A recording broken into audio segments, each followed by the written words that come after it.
This is Michael ASMR.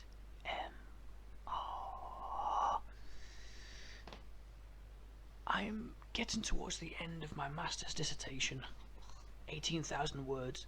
Fuck me. And it's to do with how ancient Greece and Rome, the elements of ancient Greece and Rome, were reimagined or repopularized in the early modern period in England.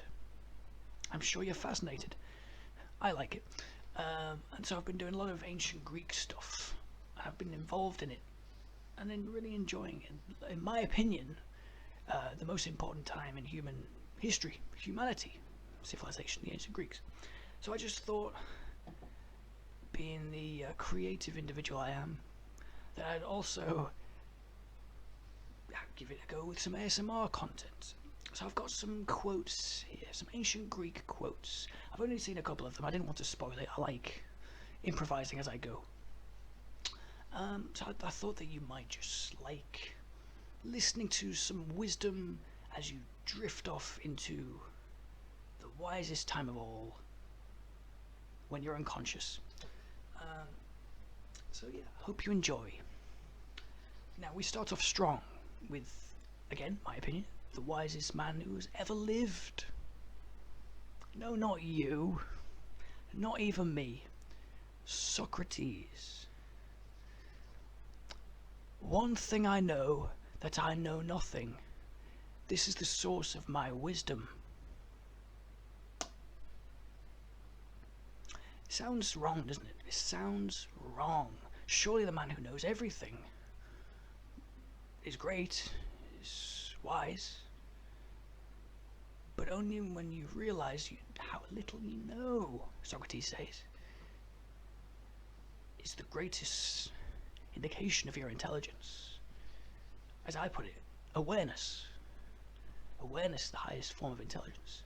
Anyone can look at Google for certain facts, figures, but how do you use that knowledge? That's true wisdom. Plato, incredibly smart too. Good people do not need law to tell them to act responsibly, while bad people will find a way around the laws. Again, we need laws. I mean, the interesting times that we're seeing now, I think it shows we need laws. Nevertheless, culture is more important than laws. As Christopher Hitchens would say, we have the golden rule.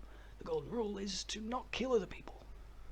We generally don't murder people, even if we don't have any rules to murder them. Before civilizations, we didn't have any rules. We didn't have any CCTV, no DNA.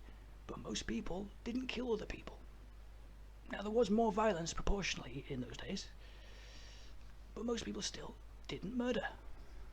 We do have our innate golden rules, but then we also can have our culture that can really make us not want to commit crimes, or can send us down the road to want to commit crimes. Including, as Plato says, even when we do have laws, we're quite clever. We find ways around them. Aristotle. Anybody can become angry. That is easy. But to be angry with the right person and at the right degree and at the right time and for the right purpose and in the right way, that is not within everybody's power and is not easy. Yep, to know when to be a master of your emotions. Again, it's linked to awareness. We all have our emotions. We think when we're having them that they're correct, that they make sense.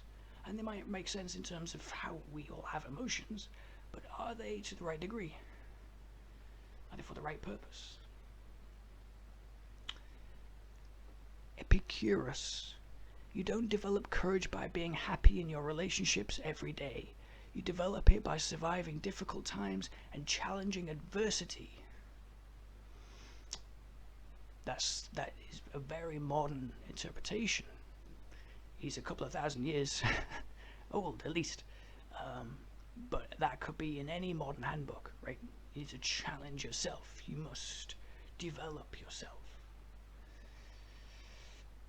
I tell you, these guys and their times, we still effectively are living ancient Greek culture. Very clever people. Heraclitus, there is nothing permanent except change. Now you're getting into the scientific aspects of things, as well as philosophical. Change. There's nothing so certain as death and taxes. What that really means is, certainly on the death side, is change. You're going to have your life, you're going to live it, and no matter how rich you are, how poor you are, it'll all end in death. It's inevitable. What we see in the universe, or at least what we experience of the universe, and what objective reason points towards, is that change is real. Change is inevitable. And what will also be meaning is, if you feel bad, as well as if you feel good, it's not going to stay the same. So maybe don't worry about it too much. Either way, don't get carried away, because it's going to change. Socrates again. By all means, get married. If you find a good wife, you'll be happy. If not, you'll become a philosopher. Socrates was also comedic. By modern standards, you could even say a bit of a troll. He liked to make fun of situations, sometimes of people, and find wisdom at the expense of the views, the interpretations of other people as well. He had a wife, so maybe even joking at the expense of himself as well, as any wise person should do. We don't all know everything, as Socrates also said. And then we have our relationships. Yeah. Always a tricky area. Alexander the Great. I am indebted to my father for living, but to my teacher for living well. I think Alexander's teacher, from memory, was Plato. So he was taught by the best. And I think we have a general idea of what Alexander did. Took on and conquered the known world. Very important figure in history. And like he's saying there, for my teacher, philosophy, culture, for living well, for, like I said, his father for living, obviously, and you can put your mother there as well. But teacher for living well, or living to the full extent of yourself. As Alexander showed, you can go all kinds of directions. You can be purely a philosopher, or you could be a warlord. But again, no judgment of people from the past. There's too much judgment these days of anybody from the past, in my opinion.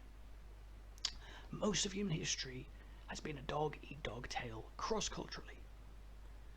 To put modern standards on those people and say, oh, well, he must have been evil, is missing the point. It's not to say that he was great either, but you must be careful of judgment from people hundreds of years ago, and certainly thousands of years ago. Plutarch. The real destroyer of the liberties of the people is he who spreads among them bounties, donations, and benefits. Controversial political views there. So that's it though. So you want the notion, I guess the libertarian view is that you want to give people the chance for advancement. And modern standards, we might say, well, for people to have the chance for advancement, they have to be given something to give them a chance. And then other people would say, we need to give them everything to have them a chance of consistent happiness. My opinion is somewhere in between. You need to give them the foundations. You need to give them the education, some healthcare, certainly a roof over their heads, access to schools, to public transport, all the rest of it. Internet, all that kind of stuff. But you don't want to give them everything. We need advancement. We are all made differently. We do all have different brains, different talents, different levels of everything. So don't just give them everything.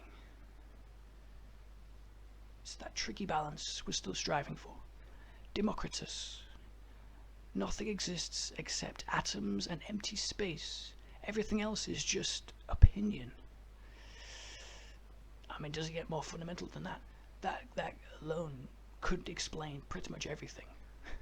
Even to a greater extent than Socrates' main quote. I mean, he doesn't go far enough because he didn't know the world beyond the atoms. But his main point, as I said, with empty space, or as we might say these days, dark matter and dark energy, makes sense. Everything else is just opinion, or is the result of our senses. So, as a fundamentalist quote goes, that's about as good as it gets from Democritus, of a basic, concise explanation of the universe and of our interpretations of the universe. Aristotle. Love is composed of a single soul inhabiting two bodies. Is he speaking about sex? Love is composed of a single soul inhabiting two bodies. I mean, we have, I know that of those times they spoke of the soul, which was pre-theological or religious interpretations of the soul. By the way, religions took one or two things from the ancient Greeks. Almost everything. So the soul was supposed to be, the way I interpret their interpretation is our inner thoughts. When you're just alone and you're thinking, and you might have a guilty conscience, and you know, you have that aspect. You have your conscious self, you have your subconscious self, maybe even the unconscious self, and they all seem to merge together, but they also seem to have their own separate entities. We still call ourselves singular. I'm just me, you're just you, but we have different aspects of ourselves. And I think from philosophers in those days, they really like to just think. And when you just think, as I like to do as well,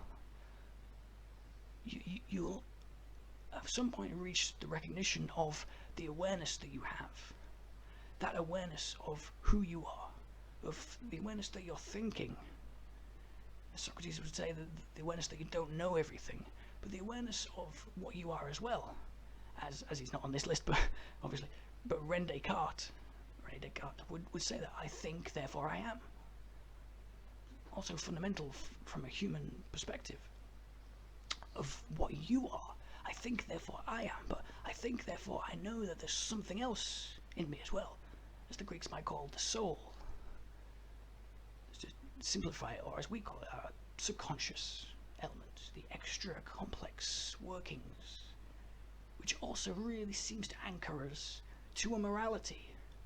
And I think, as like Sam Harris has said, that's where we should look for. Don't look for any mystical interpretations for where we get our morality. Look in there. Everything you want to find is going to be with the study of the brain and uncovering more and more to do with our soul or our subconscious elements. That's where you're going to make sense of anything. That's where the main inquiry should be. Socrates. All men's souls are immortal, but the souls of the righteous are immortal and divine. See, he was, again, Socrates, a big proponent of when you do bad, you're not just doing bad to other people or the systems or the planet or whatever it might be. You're doing bad to yourself. So if you're doing some good, it's going to be good for yourself. I mean, I don't fully agree with him because it really depends. And I think a lot of bad men, a lot of bad people over the years have lived pretty happy lives. So it really depends how you interpret it. But if you are in touch with your soul, you're not, say, a psychopath or a sociopath especially, then yes, you will. If you do a lot of bad things, then that can really compound a dark road of where you go down.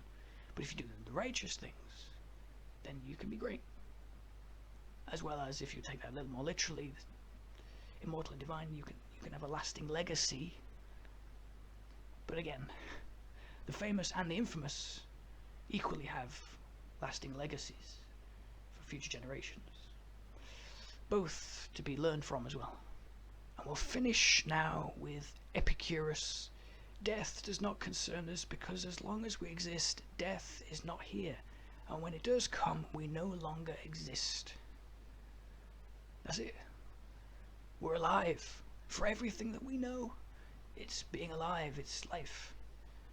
So we're so concerned with death, especially hundreds of years ago and thousands of years ago. They saw death all around them. Now we can quickly ferry people off, shoot them away, and have them cremated, and they're out of sight, out of mind, for the most part. But yeah, it's not with us. Even in the old days, it's not with us for the most part. Our lives are with us. Being alive is with us. Then when we finally meet it, we don't know about it. And taking that further, I mean, he's indicating there that that's it. There's nothing more. That's when other superstitious, religious, mystical interpretations then look to begin to give us some hope that there's something more. Unfortunately, we don't actually have a single shred of evidence for that. We go with evidence as well as our imagination. Our imagination is important. But to make anything concrete, we like evidence. And Epicurus, I think, is going with the evidence there. Anyway, hope you enjoyed my rambling, as well as a little bit of wisdom from some of the greatest men of all time. And I hope you've missed most of this, because I hope you fell asleep. You're bored out of your minds. Sleep well.